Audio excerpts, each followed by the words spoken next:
ഇവരെക്കാൾ എത്രയോ നല്ല നമ്മളെ പ്രധാനമന്ത്രിയാണ്. അതിലായിരിക്കാ തർക്കമുള്ളത് അല്ലേ? ഇപ്പം നമ്മളെ ഇന്ത്യയുടെ സുൽത്താനാണല്ലോ ഖാജ മുഈനുദ്ദീൻ ചിശ്തി അജ്മീരി ഖദ്ദസല്ലാഹു സിറ. മഹാനവറുകളെ എല്ലാ പ്രധാനമന്ത്രിമാരും, അതൊരു പ്രധാനമന്ത്രി എന്നല്ല, ഇന്ദിരാഗാന്ധി വന്ന സമയത്തും എല്ലാവരും, അതിലെല്ലാ രാഷ്ട്രീയക്കാരും ഉണ്ട്, അവരൊക്കെ അജ്മീറിൽ വരും. അജ്മീറിൽ ഒരു പട്ട് എന്തായാലും അജ്മീർ ഉറൂസ് നടക്കുമ്പോൾ കൊടുത്തയക്കും. ഇതൊക്കെ അവർ ഇതിൽ മോഡിജി അടക്കമുണ്ടല്ലോ, പ്രധാനമന്ത്രി അടക്കം അല്ലേ? നമ്മളെ സാവയിൽ വന്നിരുന്ന ജമാൽ സിദ്ദീഖി, അദ്ദേഹമാണ് പ്രധാനമന്ത്രിക്ക് വേണ്ടി അജ്മീറിൽ പട്ടുമായി വന്ന് പട്ടുകൊണ്ട് അവിടുത്തെ ആ മഹത്തായ ഹലറത്തിലെത്തി പട്ടുമൂടുന്നത് ജമാൽ സിദ്ദീഖിയാണ്. അദ്ദേഹമാണ് സാവയിൽ വന്നിരുന്നത്. ഞാൻ കാണിക്കുകയാണ്, നോക്ക് നിങ്ങൾ. അപ്പോൾ രാജ്യത്തിൻ്റെ പ്രധാനമന്ത്രി ആരെ മാനിക്കുന്നു? അജ്മീർ ഖാജ മുഈനുദ്ദീൻ ചിശ്തി അജ്മീരി ഖദ്ദസല്ലാഹു സിറ. നിങ്ങൾ ഏതെങ്കിലും ഒരാൾ അജ്മീറിൽ അതുപോലൊരു പട്ടയിട്ട് നിങ്ങൾ ജീവിതത്തിൽ മൂടിയിട്ടുണ്ടോ? അജ്മീർ പോട്ടെ, മടവൂർ അടുത്തല്ലേ, അവിടെ ഒരു നല്ല പട്ടുങ്ങൾ കൊണ്ടുപോയിട്ടൊന്ന് വിരിച്ചിട്ടുണ്ടോ? ഒരു 150 റുപ്യാൻ്റെ ഒരു പിന്നെ വസ്ത്രേറ്റെങ്കിലും നിങ്ങളവിടെ പോയിട്ടുണ്ടോ? ഗ്രാൻഡ് മുഫ്തിയുടെ വകയായിട്ട് അജ്മീറിൽ ഒരു പട്ട് നടന്നിട്ടുണ്ടോ? നിങ്ങൾ പറയും മറുപടി. ബിസിനസ്സിന് വേണ്ടി നേർച്ചക്കുറ്റി വെക്കുന്നുണ്ടല്ലോ അവിടെ, അവരെ പേര് പറഞ്ഞ് സംഘടന വളർത്തുണ്ടാക്കുന്നുണ്ടല്ലോ. അപ്പൊ നിങ്ങളെക്കാൾ അവരെ ആദരിക്കാൻ പഠിച്ചവരാണ് രാഷ്ട്രീയക്കാരെന്നാണ് ഞാൻ പറയുന്നത്. മാത്രമല്ല, ഞങ്ങൾ സാവിയയിൽ BJPയുടെ പ്രധാന നേതാവായ ജമാൽ സിദ്ദീഖി വന്ന് അദ്ദേഹത്തിന് സ്വീകരണം നൽകിയപ്പോൾ അദ്ദേഹം ന്യൂനപക്ഷത്തിൻ്റെ പ്രത്യേകമായി അതിനേൽപ്പിക്കപ്പെട്ട ആളാണ്. അദ്ദേഹത്തിൻ്റെ പ്രസംഗം തുടങ്ങുന്നതിനെ കേട്ടപ്പോൾ നമുക്ക് അത്ഭുതമായി പോയി. ആ പ്രസംഗം തുടങ്ങുന്ന ഭാഗം ഒന്ന് കേൾപ്പിക്കും. अस्सलाम वालेकुम रहमतुल्लाह वबरकातुहू। नारे तकबीर, नारे तकबीर, नारे रिसालत, नारे रिसालत। ख्वाजा गरीब नवाज का दामन, ख्वाजा गरीब नवाज का दामन, सूफी से खुनाजे का दामन നിങ്ങൾക്ക് ജീവിതത്തിലായിട്ടുണ്ടോ? നിങ്ങളൊന്ന് പറഞ്ഞേക്ക്. പേരോട് ഇങ്ങനെ ഒന്ന് പ്രസംഗിക്കട്ടെ, പൊന്മളങ്ങനെ ഒന്ന് കത്തെയ്തട്ടെ, കഴിയോ നിങ്ങൾക്ക്? അപ്പം യഥാർത്ഥത്തിൽ തീവ്രവാദവും ഭീകരവാദമൊക്കെ നിങ്ങളെ എടുത്താളുള്ളത്. നിങ്ങളങ്ങനെ ആ ഒരു മറട്ടിങ്ങനെ നടക്കുക, മറ്റുള്ളവരൊക്കെ ഭീകരവാദിയും തീവ്രവാദിയും ആക്കുക, എന്നിട്ട് നിങ്ങളെ ആവശ്യത്തിന് മുണ്ടിട്ട് പോവുകയും ചെയ്യുക. ഇതൊന്നും ഇനി നടക്കാൻ പോണില്ല. ഞങ്ങൾ മുഴുവൻ വലിച്ചിട്ട് പുറത്തിടാൻ തീരുമാനിച്ചാൽ പിന്നെ നിങ്ങൾക്ക് ഇവിടെ ജീവിക്കാൻ കഴിയോ? ഞങ്ങളെ മശായിഖിൻ്റെ റഹ്മത്തിൽ വല്ലാതെ കയറി കളിക്കണ്ട, അതൊക്കെ പുറത്ത് വിടാൻ വിചാരിച്ചാൽ മുണ്ടിട്ട് പോകുന്ന രംഗങ്ങളൊക്കെ വന്നാൽ പിന്നെ നിങ്ങൾക്ക് പിരിച്ചിടാനേ നേരം ഉണ്ടാവുള്ളൂ. അതും ചിലപ്പോൾ ഞങ്ങൾ ചെയ്യേണ്ടി വരും. ഇതാണ് അവസ്ഥ. അതുകൊണ്ട് ഇതൊക്കെ ഞങ്ങൾ വെറുതെ പറഞ്ഞല്ല. നിങ്ങൾ നോക്കി, ഇന്ത്യൻ പ്രധാനമന്ത്രി സൂഫിസത്തിനെ പ്രൊമോട്ട് ചെയ്യുന്നു എന്ന് ഞങ്ങൾ വെറുതെ അവകാശം പറഞ്ഞതല്ല.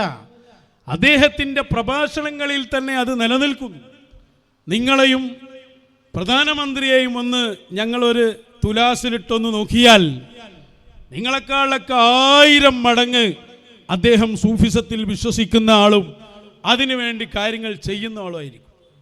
ഇപ്പം അടുത്ത് നടന്നൊരു പ്രോഗ്രാമിൽ അദ്ദേഹം നടത്തിയ ഒരു പ്രസംഗം, നിസാമുദ്ദീൻ ഔലിയയും അതേപോലെ ബാബ ഫരീദ് റളിയല്ലാഹു അൻഹും അതേപോലെ തന്നെ അമീർ ഖുസ്രുവിനൊക്കെ അനുസ്മരിച്ചുകൊണ്ട് സൂഫിയാക്കളും ഇന്ത്യയും തമ്മിലുള്ള മഹത്തായ ബന്ധത്തെ പ്രശംസിച്ചുകൊണ്ട് സൂഫി പാരമ്പര്യം ഇന്ത്യയുടെ മണ്ണിൽ പ്രധാനമാണെന്നും അത് നിലനിൽക്കുന്നു എന്നൊക്കെ പറഞ്ഞ് അദ്ദേഹം നടത്തിയ പ്രസംഗങ്ങളൊക്കെ നിങ്ങളൊന്ന് എടുത്തു നോക്ക്. നിങ്ങളീ അവരും കൂടി ഒരു താരതമ്യം ചെയ്താൽ എന്താവും അവസ്ഥ? ചെറിയൊരു നമുക്കൊന്ന് നോക്കാം ഇവർ രണ്ടാളും തമ്മിലുള്ള വ്യത്യാസം. ഒന്നാദ്യം നമുക്ക് പ്രധാനമന്ത്രിയുടെ പ്രസംഗത്തിൻ്റെ ഒരു ഭാഗം ഒന്ന് കേട്ടു നോക്കാം. നോക്ക്. यहाँ की मिट्टी के मिजाज में ही कुछ खास है। शायद इसलिए जब सूफी परंपरा हिंदुस्तान आई तो उसे भी लगा जैसे वो अपनी ही जमी से जुड़ गई हो। यहां बाबा फरीद की रूहानी बातों ने दिलों को सुकून दिया। हजरत निजामुद्दीन की महफिलों ने मोहब्बत के दिए जलाए। हजरत अमीर खुसरो की बोलियों ने नए मोती पिरोए और जो नतीजा निकला वो हजरत खुसरो के इन मशहूर पंक्तियों में व्यक्त हुआ।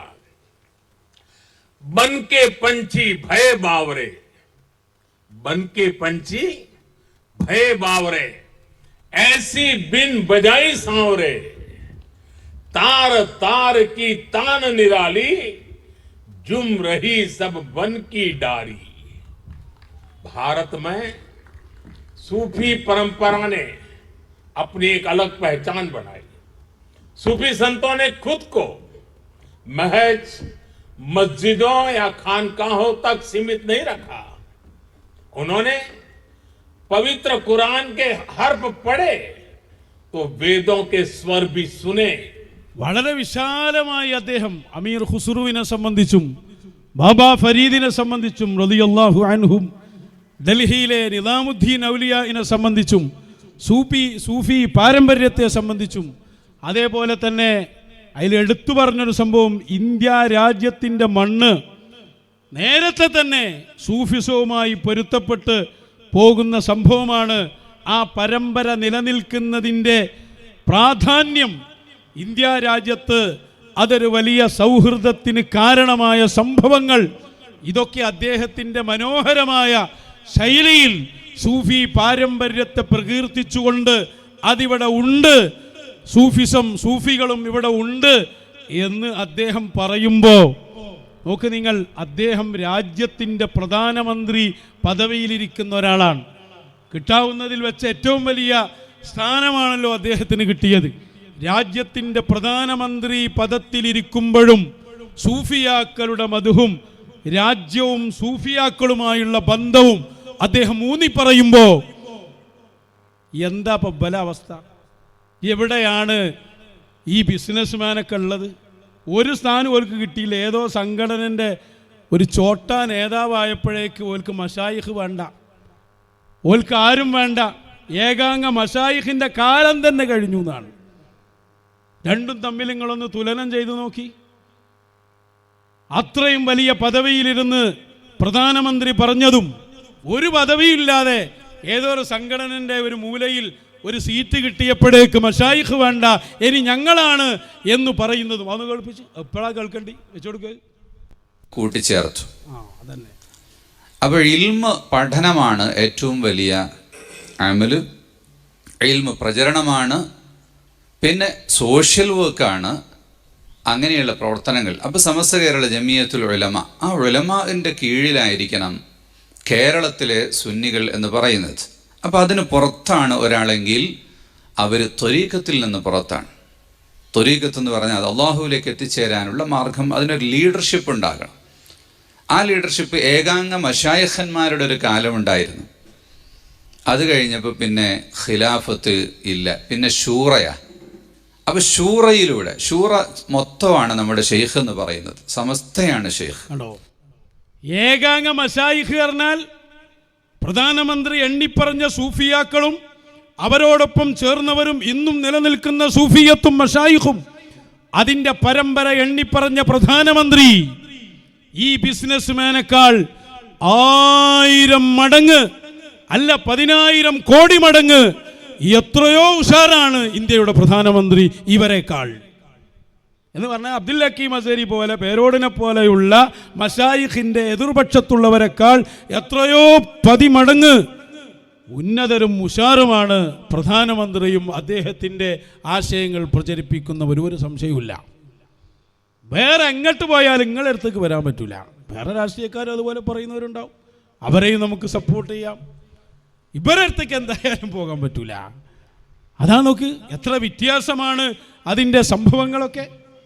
ഞങ്ങളെ സംബന്ധിച്ചിടത്തോളം ഞങ്ങളുടെ നയം അത് പണ്ട് ഇ കെ ഉസ്താദ് പറഞ്ഞില്ലേ, നിങ്ങൾ തന്നെ പറയലില്ലേ, ആരാണോ നമ്മളെ സഹായിക്കുന്നത് അവരെ നമ്മളും സഹായിക്കും, തിരിച്ചും സഹായിക്കും. അതൊക്കെ മറന്നുപോയോ? അതാ ഞങ്ങൾക്ക് പറയാനുള്ളത്.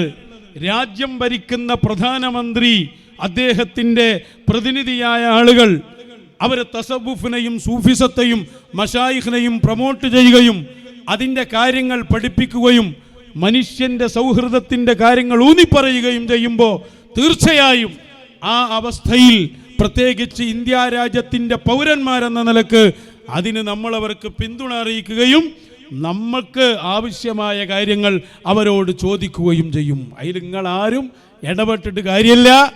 ഞങ്ങളെ പറഞ്ഞയക്കുന്നത് ഞങ്ങളെ മശായിഖന്മാരാണ്.